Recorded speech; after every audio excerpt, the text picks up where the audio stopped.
four elements, fire, and the elemental beings, the lowest realm of the hierarchies. The knowledge that formed the basis of the teachings proclaimed by the holy rishis during the first post-Atlantean period was founded entirely upon the spiritual sources of existence. From the beginning of the post-Atlantean epoch, the most important aspect of this teaching or mode of investigation was that it penetrated deeply into natural processes and discovered the active spiritual principles underlying them.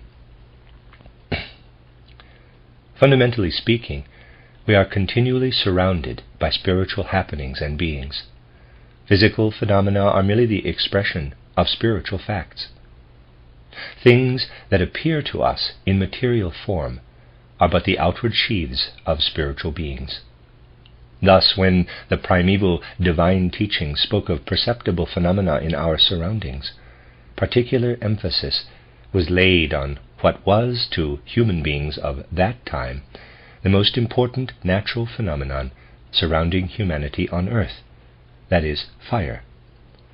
Ancient spiritual science regarded the phenomenon of fire as the most important expression in nature. Spiritual research into fire comprised the central focus of all explanations of what occurred on earth.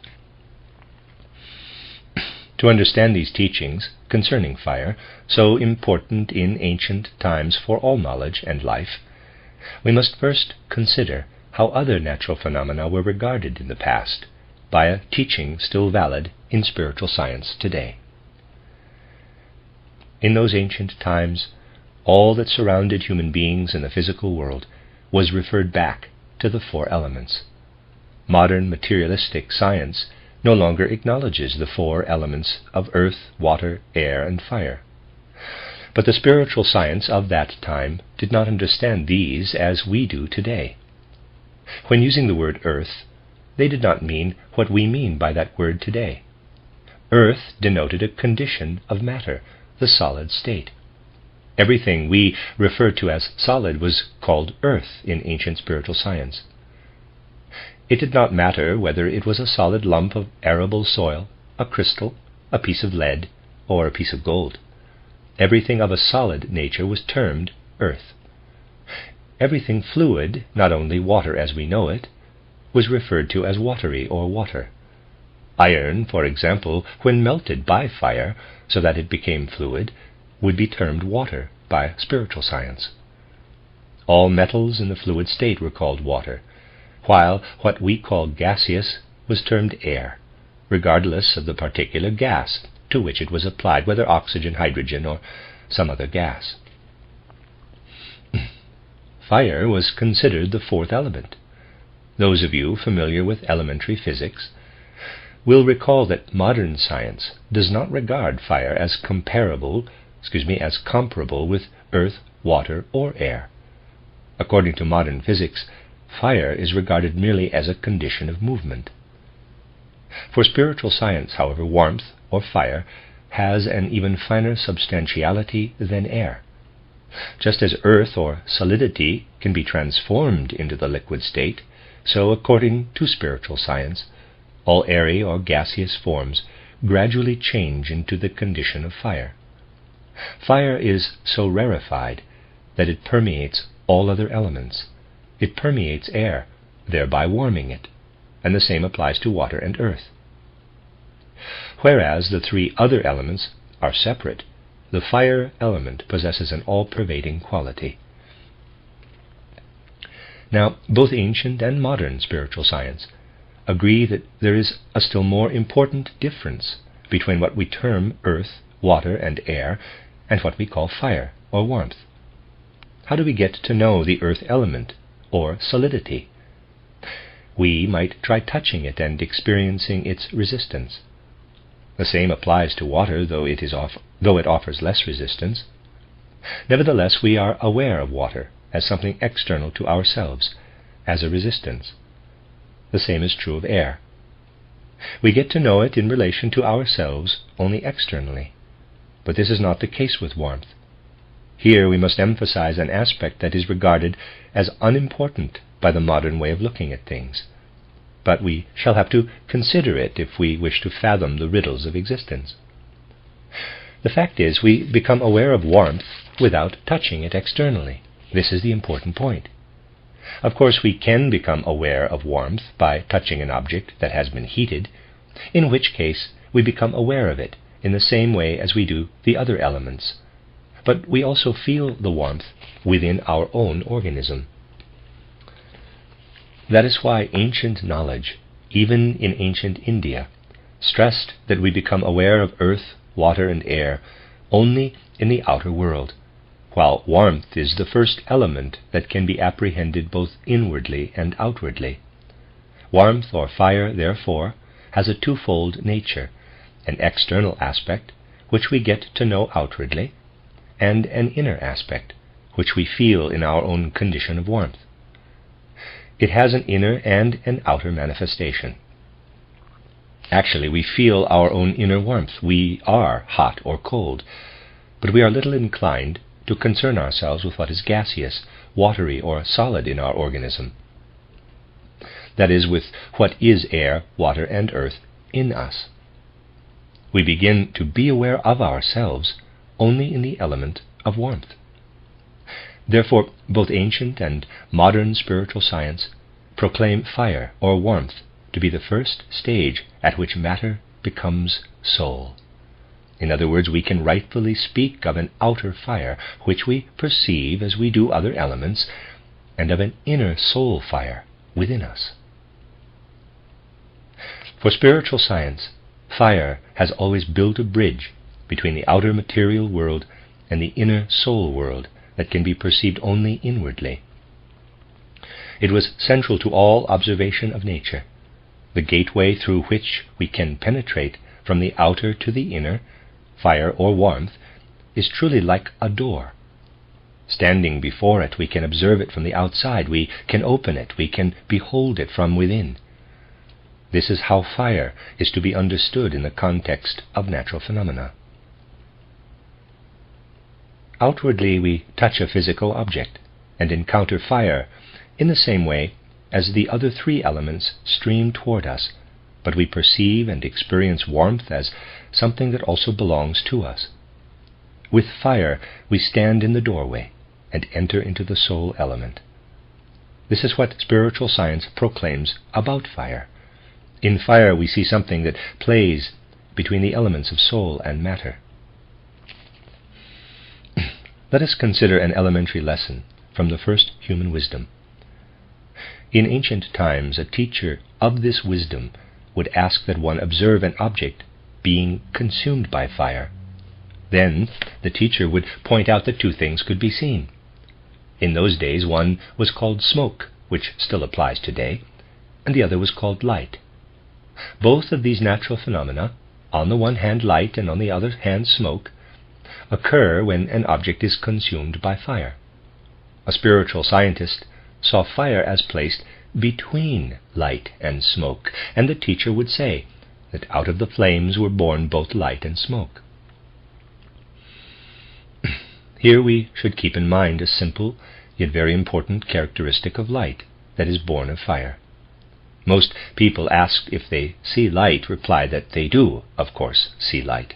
This is absolutely false, because in fact the physical eye, EYE, cannot perceive light. Because of light, we see objects, be they solid, fluid, or gaseous. But light itself we cannot see. Imagine all of universal space illumined by a light, the source of which is behind you, where you cannot see it. Then imagine you were to look into the world's spaces, illuminated through and through by that light. Would you see the light? You would see absolutely nothing. You would perceive something only when an object was placed within the illuminated space. We cannot see light, but only the solid, fluid, and gaseous elements that we see through the effects of the light. In truth, physical light absolutely is not seen with the physical eye. This is something that presents itself with great clarity to the spiritual eye, EYE. Spiritual science, therefore, says that light makes everything visible, but cannot itself be seen. This is an important statement. Light is imperceptible. It cannot be perceived by means of our outer senses. We can perceive what is solid, fluid, and gaseous, and we can also perceive warmth or fire outwardly. But at this point, an inner perception begins. Light as such can no longer be perceived externally. If you think that you see light when you look at the sun, you are quite mistaken. You see a burning body, a burning substance emanating light. If you were to test this out, you would find that you can experience what is gaseous, fluid, or solid, and that you do not see the light, but only the burning object. So, according to spiritual science, we rise upward from earth to water, from air to fire, and then to light. That is to say, we pass from the outwardly perceptible and visible to the invisible, the spiritual etheric realm. Putting it another way, we could say that fire is on the boundary between what is outwardly perceptible and material and what is etheric spiritual, and therefore no longer perceptible. Let us consider what happens to an object consumed by fire. That is what occurs when something burns. On the one hand, light is produced. At first, warmth is generated by an externally imperceptible aspect that is active in the spiritual realm and no longer merely material. This warmth, if it is sufficiently intense, becomes a source of light. A part of this light is then given over to the invisible world, but it must be paid for in the form of smoke. That is, out of the part that was first transparent and translucent, an opaque, smoky portion is separated off. Here we see how fire or warmth is divided into two components. It portions a part of itself into light, and thus opens a way into the supersensible. But as a result, it also has to send something down into the opaque, perceptible material world. Nothing arises in the world having only one aspect. Everything created has two forms. Therefore, on the one hand, warmth produces light, and on the other hand, it also creates opaque, dark matter. That is an ancient basic teaching of spiritual science. That is only the outer physical aspect of the process. At the foundation of the physical material process lies something essentially different. In the case of warmth that does not yet produce light, one perceives warmth as outwardly physical, but this warmth also contains a spiritual element.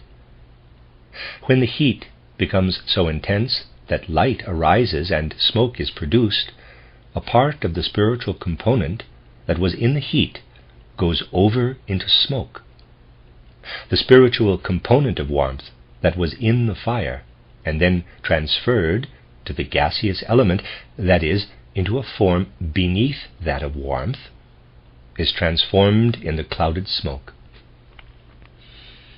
Spiritual beings connected with warmth have to allow themselves to be made opaque, so to speak, to be enchanted in the smoke. Thus everything of a clouding nature, of solidification connected with warmth, is associated with the enchantment of spiritual beings. We can put it even more simply. Let us imagine that air is made liquid, a process that can be achieved today. Now, air is mere solidified warmth, densified warmth, as a result of the smoke that has been formed. The spiritual part, which would ordinarily be in the fire, has been enchanted into smoke. Spiritual beings, which we may also call elemental beings, are enchanted in the air. And when air is transformed into the liquid state, they are even more deeply enchanted in a yet lower form of existence. That is why spiritual science sees in all physically perceptible things an element that has proceeded out of an original condition of fire or warmth. As the warmth densified into gas, it became air, smoky or gaseous. The gas became liquid, and the liquid densified into the solid state. Look backward, says the spiritual scientist. Look at any solid substance. Once it was fluid. It has only become solid in the course of development. What is liquid was once gaseous, and the gaseous state arose from the smoke that proceeded from the fire. But an enchantment of spiritual beings is connected with each stage of densification. Let us now look at the world that surrounds us. The solid stones, the streams, the evaporating water that rises as mist and fog, the air, everything solid, liquid, gaseous, and fiery, these are all, in fact, nothing but fire. Everything is fire, that is, densified fire. Gold, silver, and copper are densified fire. In the far distant past, everything was fire. Everything was born of fire. But in all forms of densification, spiritual beings lie enchanted. How are the spiritual divine beings that surround us able to produce solid matter as it exists on our planet? How do they produce liquid and airy substances? They send down elemental beings that dwell in fire and imprison them in the air, water, and earth. They are emissaries, elemental messengers of the spiritual, creative, formative beings. At first, elemental beings live in the fire, and to put it pictorially, they feel comfortable there. Then they are condemned to an existence of enchantment. We can say, as we look around us, the beings we have to thank for everything surrounding us had to descend from the fire element and are enchanted within the things of this world. But can human beings help these elemental beings in one way or another? That is the great question asked by the holy Rishis. Can we release them? Yes, we can. For human actions on earth are nothing but the external expression of spiritual processes. Everything we do here is also important for the spiritual world. Consider the following. Someone stands before a crystal, a lump of gold, or the like. He or she looks at it. What happens if this person simply stares, simply looks at some object by means of the physical senses? A continual interplay arises between that person and the enchanted elemental being. What are enchanted both in matter and the human being are in some way related to one another. Let us assume, however, that our person merely stares at the object, so that he or she takes in only what is impressed upon the eye, EYE. The fact is, something is continually passing into human beings from these elemental beings, and this goes on from morning to night. As we look out into the world, hosts of elementals who were or are continually being enchanted in the processes of densification continually enter into us from our surroundings. Let us assume that as we stare at objects, we have not the slightest inclination to reflect about what we see or to let the spirit of things live in our souls. We take the easy road. We go through the world, but do not digest our experiences spiritually by means of thoughts and feelings. We remain mere spectators of the physical material world. In that case, the elemental beings enter into us and remain there. They have gained nothing in the world process and have merely transferred their seat from the outer world into us. But now let us suppose that we digest our impressions spiritually by thinking about them and by forming concepts about the underlying spiritual foundation of the world. That is, we do not merely stare at the object, but ponder its nature. We feel the beauty of things and ennoble our impressions. If we do this, what are we doing? As a result of our spiritual activity, we redeem the elemental being that streams toward us from the outer world, thus raising it to its previous state. We release the elemental being from its enchantment. Thus, through our spiritual activity, we can release beings who are enchanted in air, water, and earth, and lead them back to their former condition. Or we can imprison them again in our inner being, with no transformation having taken place in them. Throughout earthly life, elemental beings stream into human beings. To the extent that a person merely stares at the things that hold elemental beings, these beings simply enter the human being untransformed. To the extent that a person tries to work on things in the outer world through ideas, concepts, and feelings of beauty, that person redeems and frees these spiritual elemental beings. What happens to the elemental beings who have entered human beings? To begin with, they inhabit us. Even those who have been released dwell in us until we die. When we go through the gate of death, a distinction is made between those elemental beings who merely entered into us but have not been led back to the higher elements, and those who have been guided through our activity back to their earlier condition. Those who have not been transformed have gained nothing by wandering from the outer world into the human world, but the others who were transformed through human activity are able to return to their original sphere after the human being's death. During earthly life, human beings build a crossroad for elementals.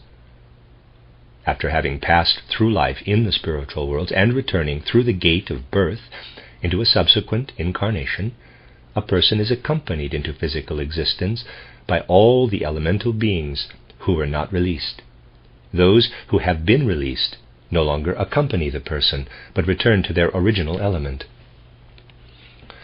Thus we see how human beings have the capacity, in the course of their development, and in the way they establish a relationship to external nature, to free the elemental beings necessary for the creation of our earth, or to bind them even more to the earth than they were previously.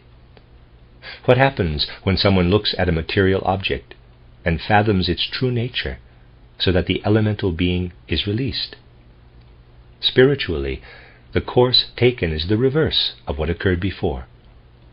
Whereas smoke originally arose from fire, the person now spiritually creates fire from smoke. At death, the fire is released. Now, in the light of this primeval divine spiritual science, we can understand the profound spiritual meaning of ancient rituals of sacrifice. Imagine a priest at the sacrificial altar in those ancient times when religion was based on true knowledge of spiritual laws. Imagine a priest kindling the flame, the smoke rising and actually becoming a sacrifice in that it is borne upward with prayers. What really happened in such sacrifices? The priest stood at the altar where the smoke was produced. There, where the solid emerged from the warmth, a spirit was enchanted. And because a human being accompanied the process with prayers, the spirit was taken into the person and was released again when the human being died and entered into the higher world. What did the disciples of the ancient wisdom say to those who were to understand such a ritual? They explained that if you look at the external world so that your spiritual activity does not remain attached to the smoke, but rises spiritually to the fire element, then after death you free the enchanted spirit that dwells in the smoke. Those who had gained an understanding of the process would reply, if the spirit that dwells in the smoke remains unchanged, it will have to accompany me in a next incarnation. After death it cannot return to the spiritual world. But if I have released it, if I have led it back to the fire, after my death it will rise into worlds of spirit and no longer need to return to earth at my birth. Here we have explained a part of the profound passage from the Bhagavad Gita spoken of in my last lecture. There is no mention of the human I, capital. The text refers rather to nature spirits, to elemental beings that enter into us from the outer world. Therefore it says, quote, behold the fire, behold the smoke. What we turn into fire through our spiritual activity are spirits that we liberate at our death. What we leave untransformed in the smoke remains connected with us after death and must be born when we are reborn. Unquote. Here the destiny of elemental spirits is described. Through wisdom, which we develop within ourselves, We continually liberate elemental beings when we die, but through lack of wisdom, through materialistic attachment to the world of the senses, we bind elemental spirits to us and force them into this world to be reborn with us over and over again. These elemental beings are not connected only with fire. They are emissaries of higher, divine spiritual beings, and are involved in everything occurring in the external perceptible world. The interplay of forces that bring about day and night, for example, could not have arisen unless hosts of elemental beings had been active in rotating the planets in the universe in the appropriate manner. Everything that happens is affected by hosts of lower and higher beings of the spiritual hierarchies. We have been speaking of the lowest order, of the messengers. Such elemental beings live in the processes that transform night into day and day into night. Again, we are closely connected with these beings of the elemental world, whose function it is to bring about day and night. When one is apathetic and lazy and lets oneself go, the human being affects those elemental beings quite differently than one does when one is creative, active, diligent, and productive. When a person is lazy, he or she becomes united with certain kinds of elemental beings, and this also happens when he or she is active, but in a most peculiar way. The elemental beings of the second class, whose lives unfold during the day and who, so to speak, tumble through the day, are in their higher element. But just as fire elementals of the first class are bound to air, water, and earth, so are certain elementals bound to darkness. Day could not be separated from night unless elementals were imprisoned in night. Human beings can enjoy daylight, thanks to divine spiritual beings who have driven forth elementals and have chained them to night. These elementals continually flow into a person who is lazy, but they are left as they are. Through one's idleness, one leaves unchanged those elemental beings who are chained to darkness at night. The elemental beings who enter into us when we are active and industrious are led back into the day. We thus continually release elementals of the second class. Throughout the whole of our lives, we carry elemental beings in us who have entered us during periods of idleness and during periods of industry. As we go through the gates of death, those beings whom we have led back to the day can enter the spiritual world. Beings whom we have left in the night as a result of our apathy remain chained to us and return with us at our next incarnation. What we allow to flow into us through the mere illusion of the senses by means of outward elemental beings, what we, through laziness and apathy, allow to flow into us from the night beings, all that will be reborn with us in our next incarnation.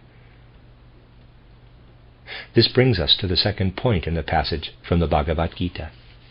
Again, it is not the human I, capital, that is referred to in the following words, but a type of elemental being. Quote, "Behold day and night. What you redeem, what you transform from a being of night into a being of day, enters into higher worlds when you die. What you take with you as a being of the night, you condemn to accompany you in a succeeding incarnation." End quote. The implications of all this must by now be clear. That is, the same holds true of more encompassing natural phenomena, such as the 28-day rhythm that brings about the waxing and waning moon. Hosts of elemental beings had to be active to bring the moon into movement, so that the moon rhythm and everything connected with it might arise visibly for us on earth. This again meant that certain of those elementals had to be enchanted, condemned, and imprisoned by higher beings. Supersensible cognition always notices that during the time of a waxing moon, spiritual beings of a lower realm rise into a higher.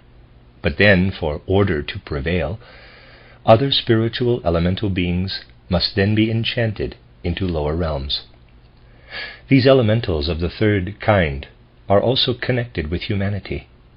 Human beings who are bright and cheerful, who are satisfied with life and of a cheerful disposition because of their understanding of the world, are continually liberating beings who are chained because of the waning moon. These beings enter into such people, but are continually released because of their serene soul disposition, inner contentment, and harmonious view of life. Beings who enter into us when we are sullen, peevish, completely discontented, depressed, and pessimistic, remain in the condition of enchantment in which they were at the time of the waning moon. There are human beings who, through the fact that they have achieved a harmonious feeling about the world and a cheerful disposition, work in a wonderfully liberating way on large numbers of elementals who come into being in the way described. The human being, through an harmonious perception of the world, through inner contentment with the world, frees spiritual elemental beings. Through moroseness, ill humor, and discontentment, a person imprisons elemental beings who could be freed through serenity. Thus we see that one's mood is not only of significance for oneself, but a cheerful or a morose attitude can bring about forces of liberation or of imprisonment that stream out from one's being. The effects of a person's moods stream out in all directions into the spiritual world. Here we have the third point in the important teaching of the Bhagavad Gita. Behold the one who through mood of soul releases, during the time of the waxing moon, spirits which, when the person passes through the gateway of death, then return to higher worlds. If through ill humor and hypochondria a person leaves the spirits that had to be called into oneself for the order of the moon to be fulfilled, then these spirits remain bound to that person and must be born with him or her when the person enters a new existence. Thus we have a third kind of elemental spirits, which either are freed at the time of a person's death and return to their homeland, or which must enter this world again with the human being. There is finally a fourth kind of elemental being. These activate the course of the sun during the year and participate in bringing about the wakening, fruitful activity of the sun during the summer, so that the ripening that occurs from spring to autumn may happen. As a result, during the winter period, certain spirits must be chained, enchanted. Here, too, the human being works as we have described for the other degrees of spiritual beings of the elemental realm. Consider a person who says at the approach of winter, "The nights are growing longer, the days shorter. We are approaching a time of year when the sun withdraws its ripening forces from the earth. Outwardly the sun is dying, but as this process takes place, I feel all the more the need to awaken spiritually. I must now ever more and more receive the Spirit into myself." Consider a person who with the approach of Christmas carries an ever greater feeling of devotion in his or her heart, one who understands the true meaning of this festival, namely that when the outer perceptible world is most fully in death's grasp, the spirit must be all the more alive. Let us assume such a person lives through the winter season, and at Easter realizes that the time of sleep for the spirit is connected with the enlivening processes in nature. He or she then experiences the Easter festival with understanding. Such a person does not merely possess an external religiosity, but a religious understanding of the processes in nature and of the spirit that dwells in nature. By means of this kind of devotion, such a person is able to liberate elementals of the fourth class that continually stream in and out of the human being and are connected with the course of the sun. A person not endowed with this kind of devotion, one who denies or does not perceive the spirit, and is caught up by our materialistic chaos, is entered by elementals of the fourth class, who stream into the person, remaining as they are, At one's death, these elementals are either released or chained, so that they must reappear in the world at one's rebirth. Those who connect themselves to the winter spirits without transforming them into summer spirits, that is, without redeeming them through their spiritual activity, condemn them to be reborn with them. If the opposite is the case, the winter spirits will not have to return with them. Quote, "Behold the fire and the smoke." If you so connect yourself with the outer world that your soul's spiritual activity is akin to the process that brings about fire and smoke, if you spiritualize the things around you through your knowledge and your feeling, then you assist spiritual elemental beings to ascend again. If you connect yourself with the smoke, you condemn them to rebirth. If you connect yourself with the day, you liberate the corresponding spirits of the day. Behold the light, behold the day, the waxing moon, the summer season of the year. If you are active in such a way that elementals are led back to the light, the day, the waxing moon, and the summer season of the year, you free those elemental beings whom you need so much. At your death they rise into the spiritual world. If you connect yourself with the smoke, staring at solid matter, or if you connect yourself to the night through apathy, to the spirits of the waning moon because of your ill humor, and to the spirits who are chained in the winter through godlessness or lack of spirituality, then you condemn elemental beings to reincarnate with you. End quote. Now we begin to understand what is really meant by this passage of the Bhagavad Gita. Whoever thinks it refers to human beings does not understand it. But whoever knows that all human life is a continual interplay between human beings and the spiritual beings that live around them, that these four groups of elemental beings are enchanted and need to be liberated, recognizes their ascension or their need to reincarnate.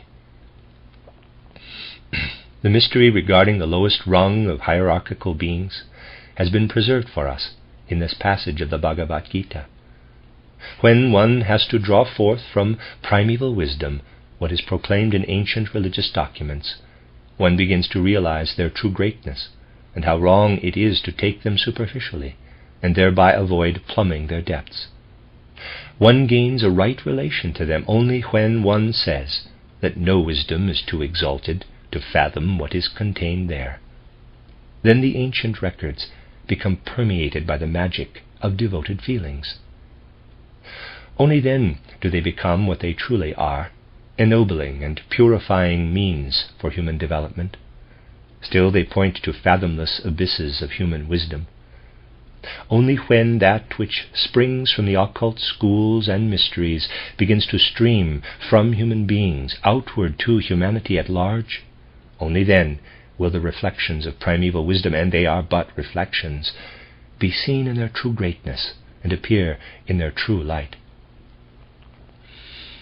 By means of a comparatively difficult example, we have tonight tried to show primeval wisdom's understanding of the interplay that exists between human beings and the beings that surround and stream in and out of them. We have also tried to show something of what primeval wisdom knew of the interplay that arises between the spiritual world and the inner world as a result of human deeds. The riddle of humanity becomes important for us when we begin to realize that we influence the whole cosmos in all we do, even down to our moods, that our little world is of infinitely far-reaching importance for all that comes into being in the macrocosmos. A heightened feeling of responsibility is the finest and most important fruit that can be gained from spiritual science. It teaches us to grasp life in the truest sense, and to take it so earnestly that this life which we cast upon the stream of evolution may be meaningful.